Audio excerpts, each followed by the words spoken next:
Você está no canal Orações e Fé. Aqui você encontra reflexões, mensagens e orações. Que Deus lhe abençoe hoje e sempre. Quantas vezes nós falamos aqui e acreditamos fielmente que a proposta de Jesus para a nossa vida é realmente a gente descobrir no nosso dia a dia que ainda é possível fazer alguma coisa por nós mesmos. Você já observou que muitas vezes o nosso processo humano fica estagnado justamente porque nos falta essa credibilidade? São as duas dimensões da fé. Eu creio em Deus, mas ao crer em Deus, preciso crer que Deus crê também em mim. E posso dizer para você que, na minha experiência como padre, o que eu mais percebo é que a segunda dimensão da fé é muito mais difícil que a primeira. É fácil a gente acreditar em Deus, é razoável crer em Deus. Agora, quando a gente precisa acreditar que Deus acredita em nós, nós entramos num território muito difícil, que é o território das nossas precariedades. E muitas vezes, quando a gente não é capaz de encontrar e descobrir credibilidade nesse território de precariedades, que é a condição humana, a gente corre o risco de tornar infértil a dimensão da fé. Eu até me perguntaria, de que vale crer em Deus se eu não creio em mim também? Será que essa crença em Deus teria alguma força de mudança se ela não encontrar em mim uma credibilidade interior? Não sei. Pode ser que muitas vezes o nosso processo humano não avance, porque nós ficamos parados apenas no primeiro patamar da fé. Eu creio em Deus. Quando eu creio em Deus, eu preciso descobrir então o mistério do seu amor, da sua misericórdia. E ao descobrir o mistério do seu amor e da sua misericórdia, eu me interpreto. É por isso que é muito interessante a gente descobrir e identificar que a interpretação que nós fazemos de Deus tem repercussões diretas na interpretação que nós fazemos sobre nós mesmos. A maneira como eu olho para Deus é também uma maneira como eu olho para mim. Eu creio em Deus, mas eu preciso acreditar o tempo todo na humanidade. Porque se eu perco a fé em mim mesmo, gente, daqui a pouco eu me entrego aos meus processos viciosos, daqui a pouco eu vou entregar os pontos, eu vou jogar a toalha, né? É um termo que nós usamos para demonstrar, estou cansado, não aguento mais. E aí quando eu jogo a toalha, quando eu fico desanimado com o meu processo humano, a minha fé em Deus não vai ter muita repercussão. Porque como é que a minha fé em Deus pode repercutir se eu já me autodenominei, me autodefini como fracassado, como um projeto falido? Não tem como. É por isso que, na experiência de acreditar em Deus, nós assumimos um compromisso de acreditar em nós também. Porque eu sei que, embora eu seja frágil, eu seja miserável, eu posso contar com a graça de Deus. E contar com a graça de Deus é muito concreto, isso não é uma conversa fiada. Eu vejo no meu dia a dia esta ação da graça de um Deus que não desanima de mim. E é por isso que nós temos dentro do Evangelho parábolas lindíssimas que nos mostram Deus indo procurar o fraco. Você tem ali no Evangelho de Mateus, no Evangelho de João, no Evangelho de Marcos. Em todos os evangelhos você encontra, em alguns momentos, a misericórdia é o tema central, no segmento de alguns capítulos. Aí você tem a história da ovelha perdida, que pode parecer uma insanidade. É uma insanidade isso. Eu largo as minhas 99 ovelhas e vou buscar aquela que está perdida. Tem a história do filho pródigo.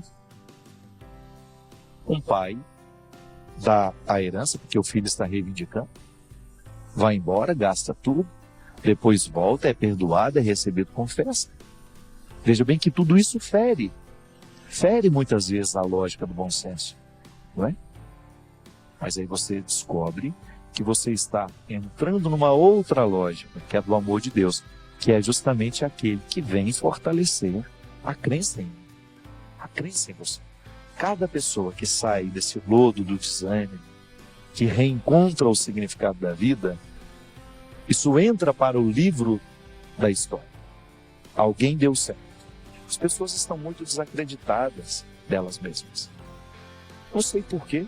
De alguma maneira, essa credibilidade vai sendo minada, né, pela própria vida, pelos fracassos que a gente vai acumulando. É duro.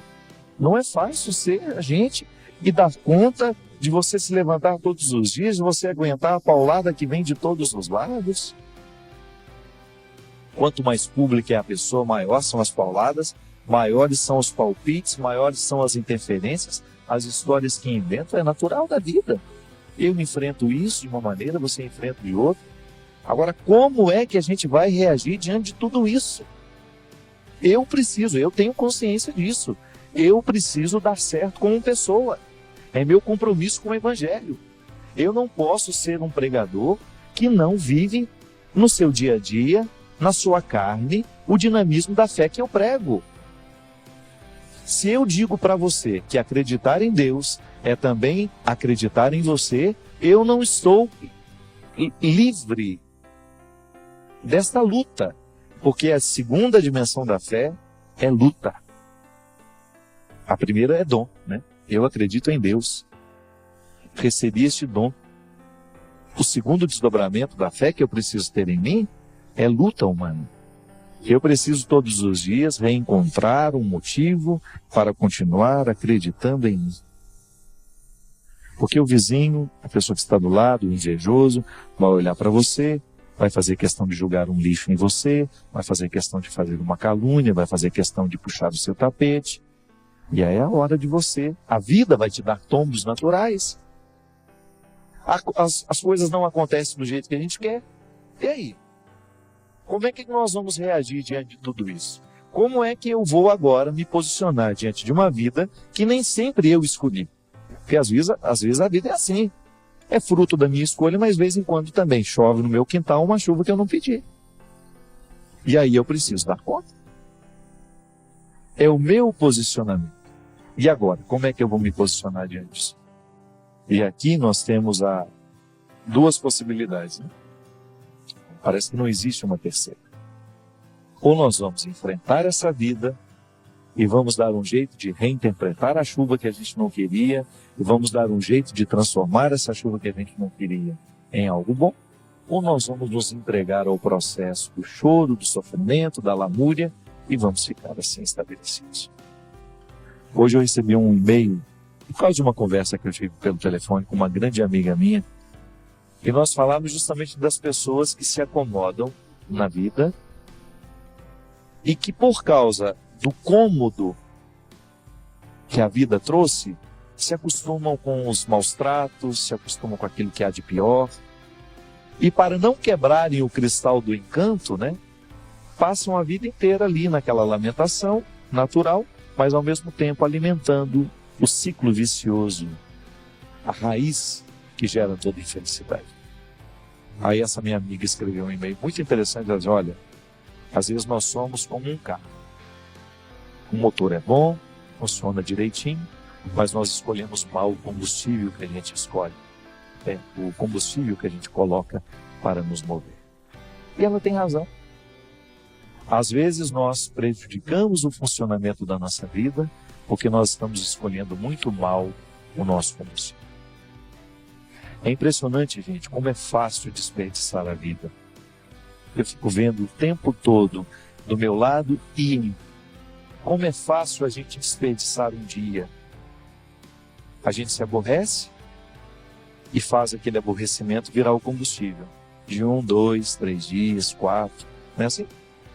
Às vezes a gente se aborrece, aquele aborrecimento que poderia ter durado só 15 minutos, às vezes nós precisaríamos julgar pelo escapamento o aborrecimento e aí voltar a viver.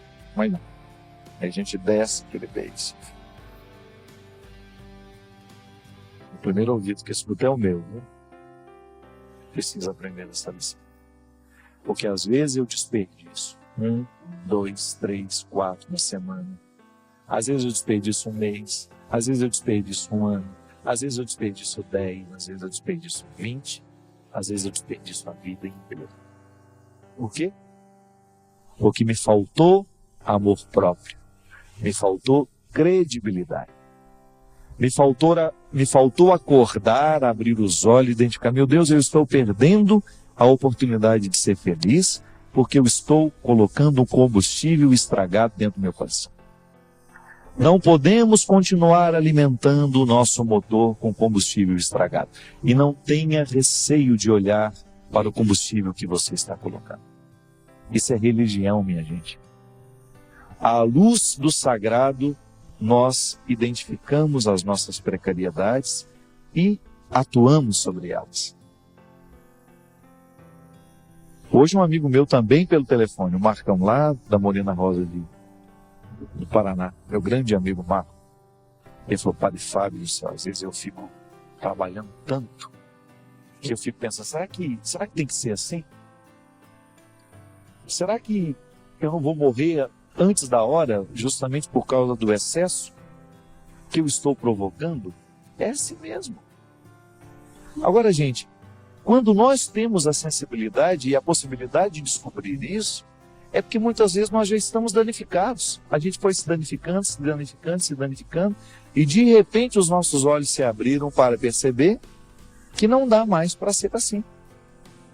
E é por isso que muita conversão só acontece na saturação, quando a pessoa chegou no limite. Mas a gente não precisa esperar o limite chegar. É possível mudar. Creia em Deus e creia em você.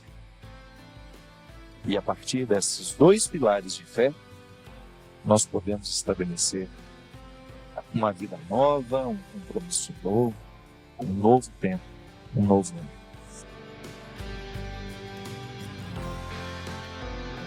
Não esqueça de se inscrever e tocar no sininho, para receber uma notificação do YouTube, sempre que tiver uma mensagem nova por aqui. Deus lhe abençoe e ilumine hoje e sempre.